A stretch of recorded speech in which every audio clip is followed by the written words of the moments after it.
Sementara itu pemirsa, untuk mengetahui perkembangan terakhir penanganan corona di tanah air, kita bergabung ke kantor Geraha BNPB Jakarta untuk mendengarkan konferensi pers dengan Ahmad Yuryanto, juru bicara pemerintah penanganan COVID-19.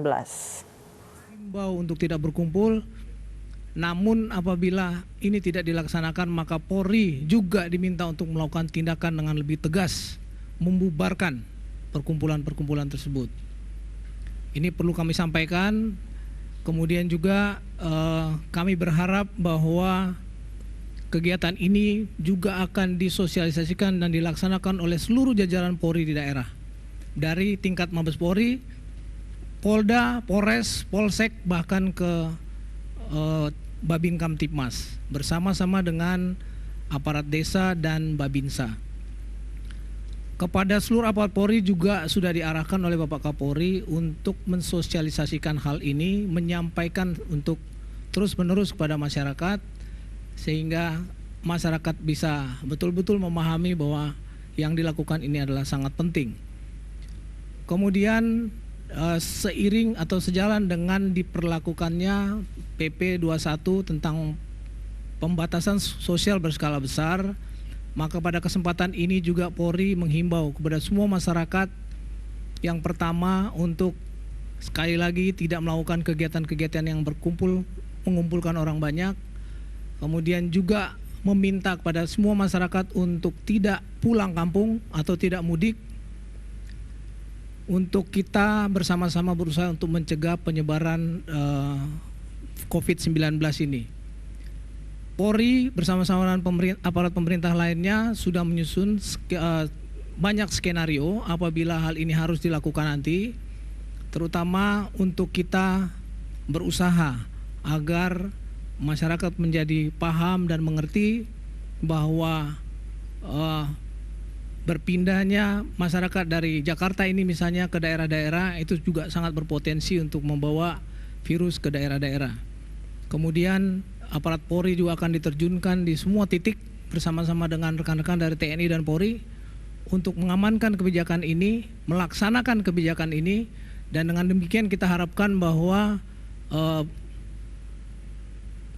program yang dilakukan oleh pemerintah ini bisa kita kerjakan.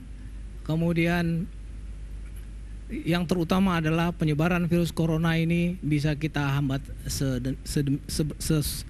sebaik mungkin. Saya kira itu dari kami. Terima kasih.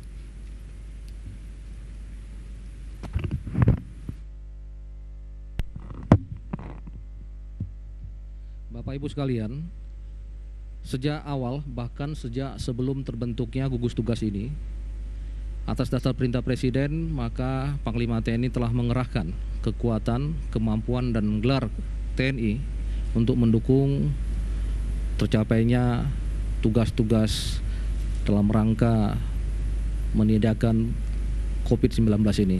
Seperti kita ketahui bersama, sejak awal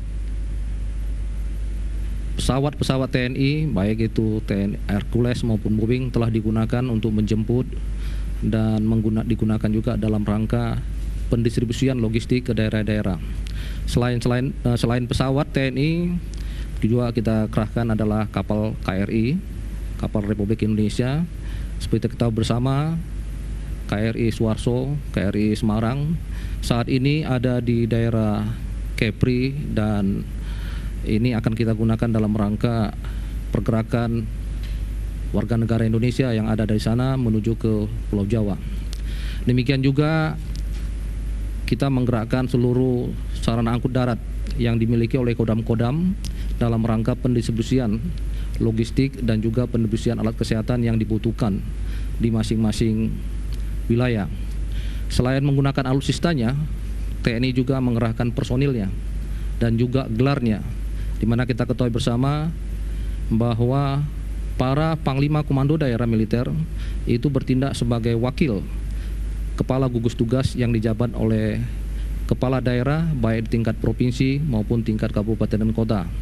Dan bahkan juga tidak hanya tingkat pusat dan tingkat wilayah, tapi sampai juga ke tingkat desa. Para Babinsa bekerja sama dengan Babin Kamtipmas itu bahu-membahu untuk menggalang masyarakat mensosialisasikan tentang protokol kesehatan kepada masyarakat. Juga mereka juga digerakkan untuk ikut membantu kepala RT, ketua RT setempat dalam rangka mendata para warga negara Indonesia yang baru pulang atau mencapai ke desa. Harapan kami dengan adanya kerjasama ini, maka pelaksanaan gugus tugas ini dalam rangka percepatan penanganan COVID-19 ini dapat terwujud. Semua akan bisa kita laksanakan apabila kita bekerja sama dan sama-sama bekerja. Demikian.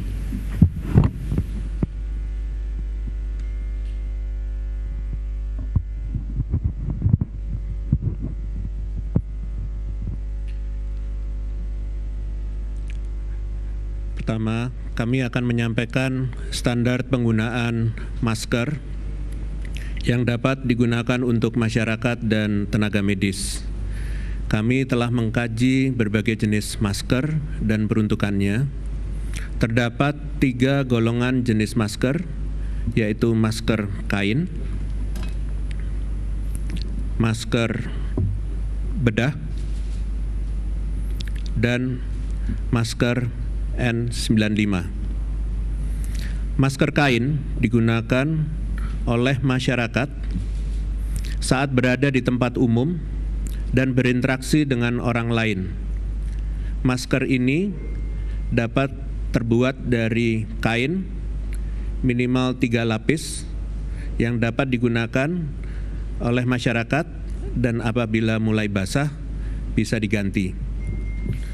Penggunaan masker untuk masyarakat tidak hanya digunakan untuk individu kita sendiri, tetapi juga harus diberikan kepada orang lain sebagai bentuk solidaritas.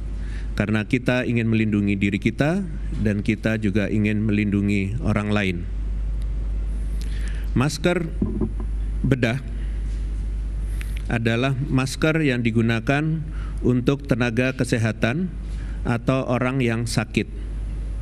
Sedangkan masker N95 digunakan untuk tenaga medis yang menangani pasien dengan risiko infeksius tinggi. Untuk dokter dan perawat gigi ditekankan menggunakan masker dengan jenis N95. Kami mengetahui bahwa ada beberapa tenaga dokter gigi yang telah gugur, maka dari itu disarankan untuk menggunakan masker N95. Sementara tenaga medis yang tidak menangani pasien dengan risiko infeksius tinggi dan orang sakit, maka hanya menggunakan masker bedah seperti ini. Masyarakat diharapkan oleh pemerintah mematuhi kebijakan untuk tidak mudik. Masyarakat yang sudah terlanjur mudik harus melakukan isolasi mandiri di rumah selama 14 hari atau di fasilitas yang disediakan oleh pemerintah daerah atau setempat. Masyarakat setempat tetap mempraktekkan physical distancing atau jaga jarak, jangan berkerumun atau berkumpul. Masyarakat terbagi dalam 2 kelompok, yaitu kelompok yang berisiko, yang terdiri dari usia lanjut, dan masyarakat yang memiliki kondisi atau penyakit penyerta seperti diabetes, jantung, dan penyakit paru, serta kelompok muda yang sehat. Sehingga kelompok utama yang harus dijaga adalah kelompok usia lanjut dan yang memiliki kondisi atau penyakit penyerta agar tidak tertular COVID-19. Peran pemerintah daerah di semua tingkat, baik mulai dari RT, RW, desa, kecamatan, kabupaten, kota, dan provinsi, sangat penting, sehingga sangat diharapkan bantuan dan kerjasamanya sebagai gugus tugas COVID-19 di daerah dengan mengoptimalkan segala sumber daya yang dimilikinya, termasuk penggunaan dana yang direalokasi termasuk dana desa. Ucapan terima kasih dari kami untuk kerjasama dan solidaritas pemerintah daerah dan masyarakat dalam memerangi COVID-19. Terima kasih.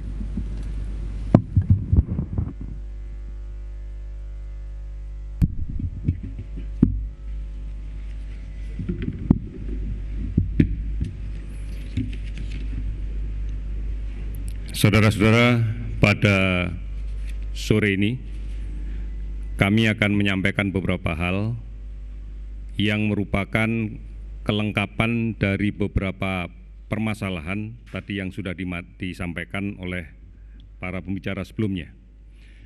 Yang pertama adalah bahwa kita saat ini masih tetap mewaspadai adanya penularan yang terjadi di lingkungan masyarakat yang disebabkan karena masih adanya kasus positif tanpa keluhan yang berada di tengah-tengah kita. Inilah yang kemudian kita kenal dengan terminologi OTG, orang tanpa gangguan. Ini menjadi potensi tinggi terjadinya penularan di tengah masyarakat, karena pada satu sisi orang tersebut tidak mengalami keluhan apapun, dan kemudian di sisi yang lain banyak masyarakat yang masih belum melaksanakan dengan benar ketentuan physical distancing, menjaga jarak. Oleh karena itu dari hari ke hari inilah yang menjadi kekhawatiran kita, bahwa penularan masih terus terjadi, masih terus berjalan. Oleh karena itu kami harapkan ini menjadi perhatian kita bersama. Kita jadikan ini adalah titik pangkal untuk pencegahan dan pengendalian penyakit COVID-19 ini. Tetap tinggal di rumah adalah jawaban yang terbaik. Oleh karena itu kita harapkan tidak melakukan perjalanan kemanapun. Bukan hanya masalah pulang ke kampung, tetapi juga melakukan perjalanan ke keluarga yang lain, ke kota yang lain, atau ke tempat yang lain, itu memiliki risiko yang besar untuk terjadinya penularan. Mari bersama-sama kita pahami bahwa ini adalah kunci keberhasilan kita untuk memutuskan rantai penularannya.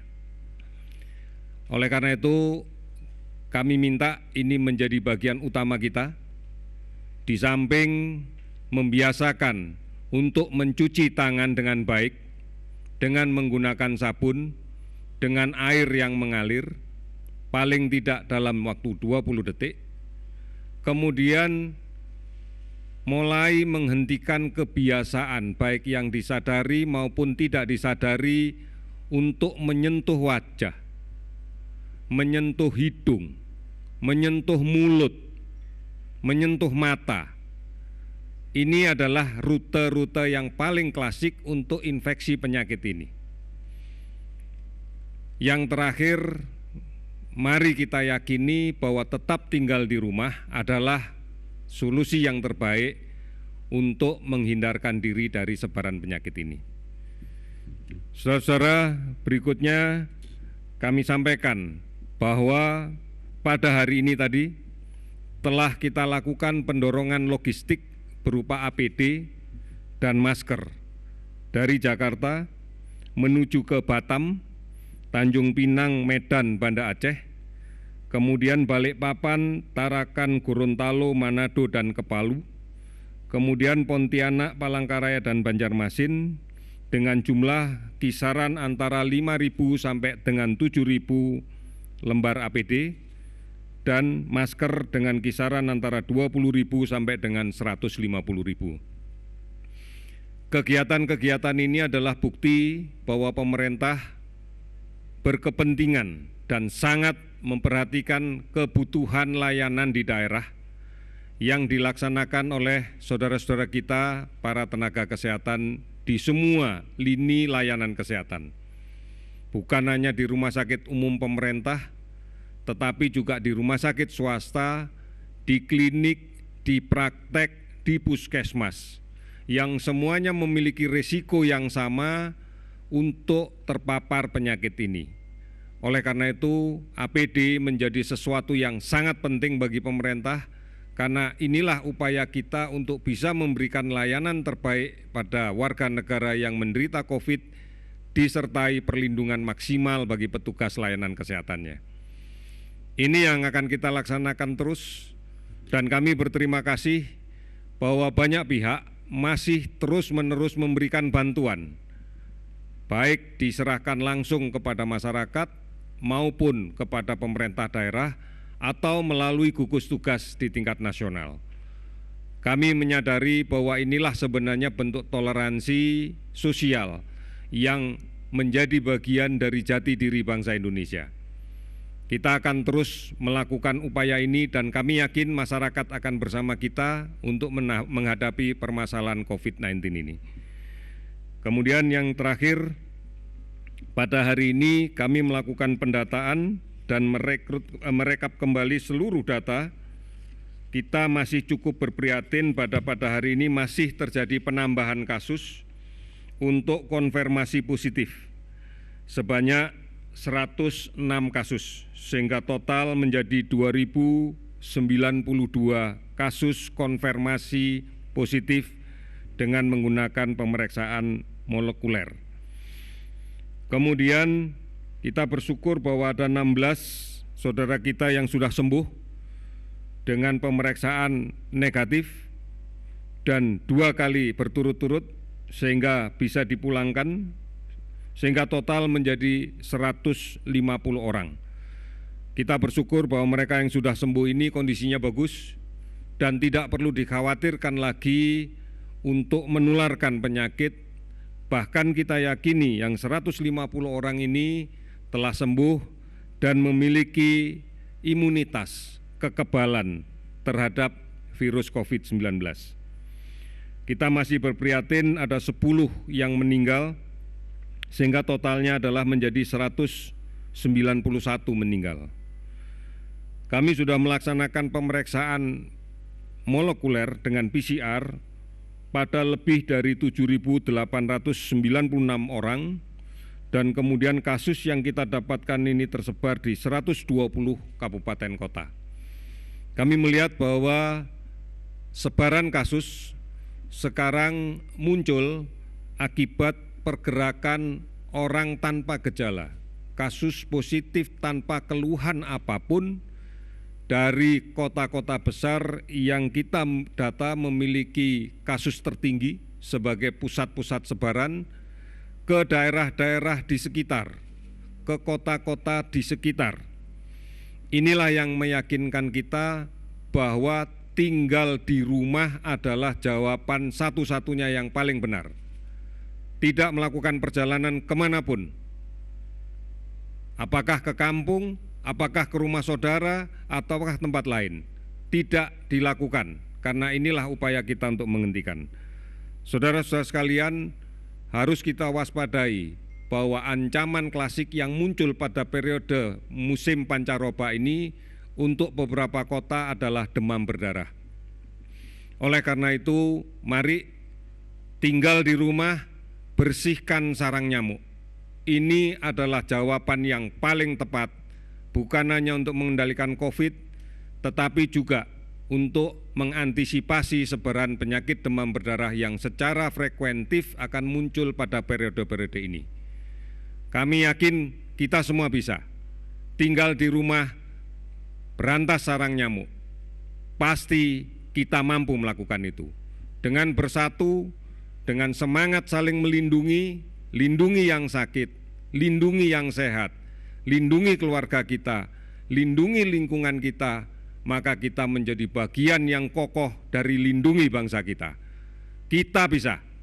Sekali lagi, kita bisa. Terima kasih, selamat sore.